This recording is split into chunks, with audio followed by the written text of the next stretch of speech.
পাঠ 10 দেখতে পাচ্ছি মানবদেহে অণুজীব সৃষ্ট স্বাস্থ্য ঝুঁকি প্রতিরোধ ও প্রতিকার।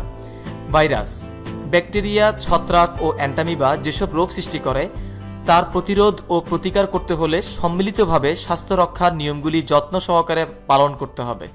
মনে রাখতে হবে দুর্বল স্বাস্থ্য রোগাক্রান্ত হওয়ার ঝুঁকি বেশি বহন করে। তাই সকলের উচিত সুষম খাদ্য প্রয়োজন মতো নিয়মিত গ্রহণ করা। কাজ, তোমার শ্রেণীর যাদের নখ বড় যারা আজ দাঁত ব্রাশ করেনি তাদের তালিকা বানাও এবং এই ব্যাপারে তাদের সচেতন করো। শুধু গোস্ত বা মাছ খেলেই তা সুষম খাদ্যের ঘাটতি পূরণ হয় না, একই সাথে তাজা শাকসবজি খেলে তবেই সুষম খাদ্যের ঘাটতি পূরণ হয়। ভিটামিন ও খনিজ লবণ সুস্বাস্থ্য ও রোগ প্রতিরোধের জন্য খুবই গুরুত্বপূর্ণ। এরপর আসে স্বাস্থ্যসম্মত পায়খানা ব্যবহার, স্বাস্থ্যবিধি মেনে হাত ও মুখ পরিষ্কার করা, নিয়মিত দাঁত ব্রাশ করা, হাতের নখ কাটা ও সাবান ব্যবহার করে গোসল করা, রাস্তাঘাটে যত্রতত্র থুতু বা কফ না ফেলা, পথ চলতে বিশেষ করে ধুলাবালু উড়ছে এমন স্থানে চলাচলের সময় অবশ্যই মাস্ক বা রুমাল ব্যবহার করতে হবে। হাঁচি বা কাশি দেওয়ার সময় অবশ্যই মুখে ও নাকে রুমাল চাপা দিতে হবে। রুমালে সর্দি মুছলে অবশ্যই বাসায় ফিরে তা ধুয়ে ফেলতে হবে। তোমরা সম্ভব হলে নাক ঝাড়ার জন্য টিস্যু পেপার ব্যবহার করতে পারো। আক্রান্ত ব্যক্তির ব্যবহার্য কোনো কিছু ব্যবহার বা স্পর্শ এড়িয়ে চলা উচিত। খাবার পানি নিরাপদ হওয়া অবশ্যই জরুরি বা খুবই জরুরি। কলেরা, টাইফয়েড ইত্যাদি ব্যাকটেরিয়া সৃষ্ট রোগ থেকে বাঁচতে অবশ্যই নিরাপদ পানি ব্যবহার করতে হবে। পান করা, গোসল ও কাপড় কাচা, বাসন ধোয়া ইত্যাদির জন্য নিরাপদ পানি ব্যবহার করা উচিত। আর্সেনিক মুক্ত টিউবওয়েলের পানি নিরাপদ।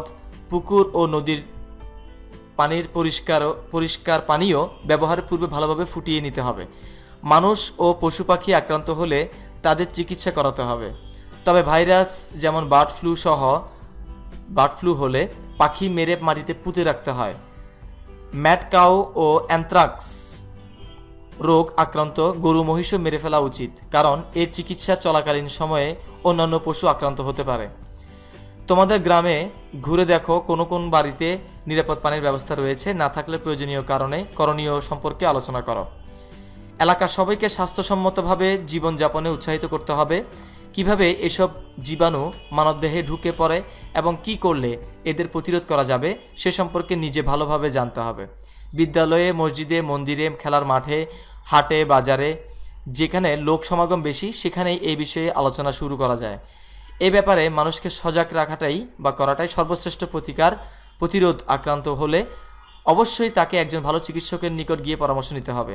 প্রয়োজনে ওষুধ সেবন করতে হবে। হাতুড়ে ডাক্তারের চিকিৎসায় রোগ নিরাময়ের বদলে রোগ জটিল স্তরে পৌঁছে যায়, এই ব্যাপারে তোমাদের অনেক দায়িত্ব রয়েছে। হাতুড়ে ডাক্তারের চিকিৎসায় রোগ নিরাময়ের বদলে রোগ জটিল স্তরে পৌঁছে যায়, এই ব্যাপারে তোমাদের অনেক দায়িত্ব রয়েছে। এই অধ্যায়ে কি শিখলাম? ভাইরাস, ব্যাকটেরিয়া, ছত্রাক, অ্যামিবা ইত্যাদি নিম্ন শ্রেণীর জীব। ভাইরাস অকোষীয় জীব। ভাইরাস, ব্যাকটেরিয়া, ছত্রাক, অ্যামিবা ইত্যাদি রোগ সৃষ্টিকারী জীব। পানি, বায়ু ও অপরিচ্ছন্ন হাত রোগ জীবাণু ছড়ায়। স্বাস্থ্যসম্মতভাবে জীবনযাপন রোগ প্রতিরোধ করে।